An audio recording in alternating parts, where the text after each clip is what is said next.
Good day, everyone. I am Dr. Maria Victoria Castillo Magayon, STEM teacher, author, curriculum writer, researcher, peer reviewer, and a formator.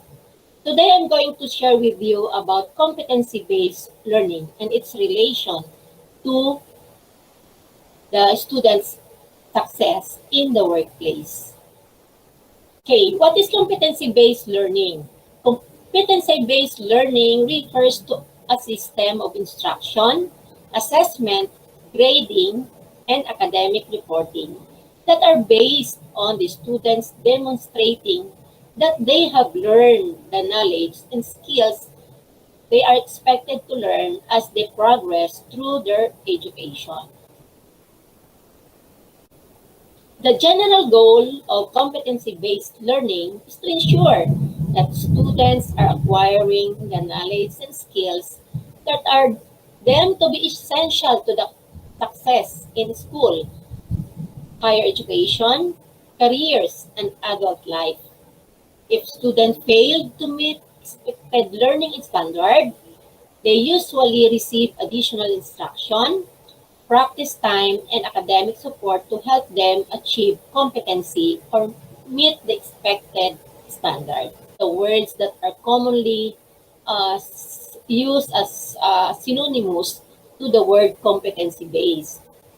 So these are proficiency-based, mastery-based, outcome-based, performance-based, and standard-based education. So as you can see, competency base is located in the acquired skills, abilities, and knowledge. But it is interrelated to other aspects like the foundation of education or the goal of education and in the teaching learning process. It is integrated in the learning experience of the students. And then it should be demonstrated in their performance tasks or outputs. Demonstration itself serves as validity that they meet the required standard. Let us now locate competencies in the learning standards. So in the Philippines, we have this K-12 program in the basic education where I am teaching. I am teaching in senior high school. So usually we have this curriculum guide like in STEM. So we have our own curriculum guide per strand. In our curriculum guide, we have this content standard, performance standard, and the learning competencies. So in the learning competencies, these refer to the knowledge, understanding, skills, and attitude that learners need to demonstrate in every lesson and or learning activity. So from the content, the content was specified in the performance standard, and from this performance standard, it is translated into learning competencies to ensure that the learning competencies or the competencies required in each strand are met. These competencies or standards are usually translated in the textbooks, reference materials. Like now we are using modules. So all the content standard, performance standard, and the competencies are translated in the curriculum materials. The performance standards and the learning competencies are translated into simulation or learning activities, modeling, etc. The learning standards are translated into learning activities or actual demonstration or outputs or performance tasks. Those competencies makes a person skillful, whether he is or she is in a college or in a workplace. Maybe you are already familiar with the word competent worker or professional. So in the workplace, the word competent and professional is a significant word, meaning you are capable of doing the tasks that are assigned to you. So in this definition, a competent person is someone who has sufficient training and experience or knowledge and other qualities that allow them to assess you properly. So there is expertise, there is skills to be learned, there should be a content or knowledge to be learned. That is a competent person. That is the definition of a competent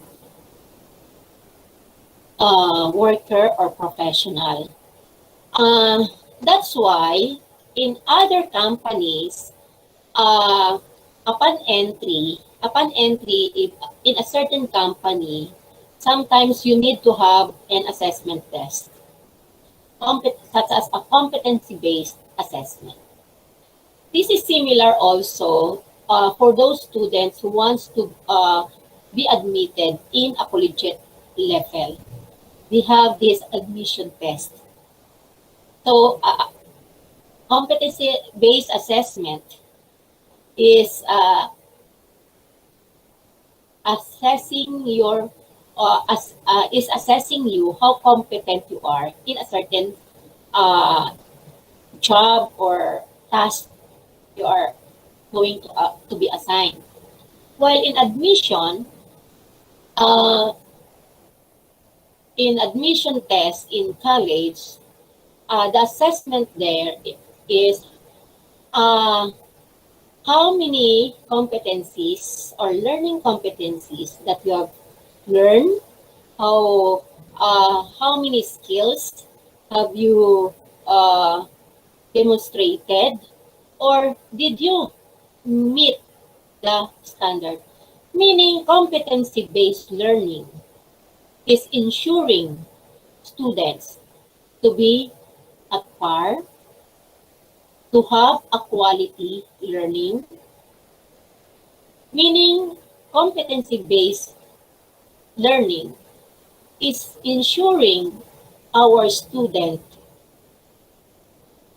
that what they have learned in their schooling is aligned to the workplace, or they are getting standard education when they pass a certain qualification in a collegiate level. So that is the relationship of competency-based learning. It is an alignment. It is uh, ensuring that your learnings in your basic and collegiate level is truly aligned or qualify. Now, what is the relationship between competency-based assessment to the learning competencies that you acquired in your education?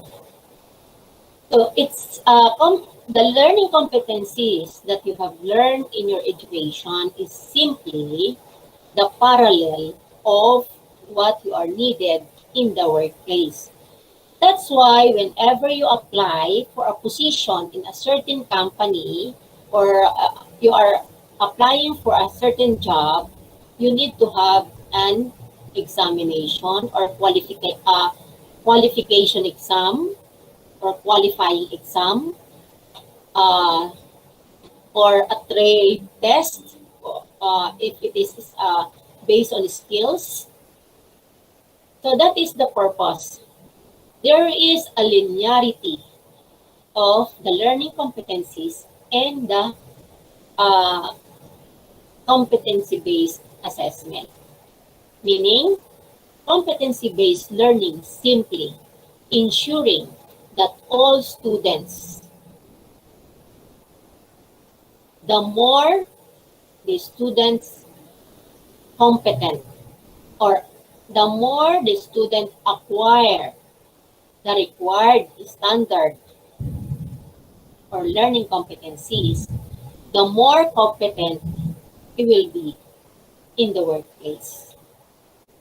As you can see in this illustration, if you want to target the competencies in a certain time, like nowadays, we are talking about the fourth revolution, fifth revolution. So how can we ensure that our students is really qualified after their education, from the basic education to the collegiate level? How can we ensure that these students will be highly qualified or qualified for a certain job after 10 years or after they are finished in their education? Using this illustration, as you can see, it is a process. So first, very important, it is the projection. Like nowadays, the fifth industrial revolution, meaning we need to see afar off or beyond this time for us uh, to develop. We need to project the next the requirements of the next generation for our students to be fit in that in the workplace, in the future workplace. Uh, if you want to ensure that our students are qualified or highly qualified for a position in the workplace in the next future, we need to project or look beyond this time. Okay? One, we need to create a curriculum. A curriculum, a learning episodes, learning materials, a learning standard that is fit for the future.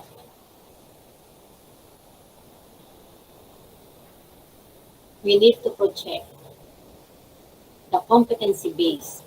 What are the competencies needed in that generation, in that future workplace, for us to ensure that our students are fitly qualified?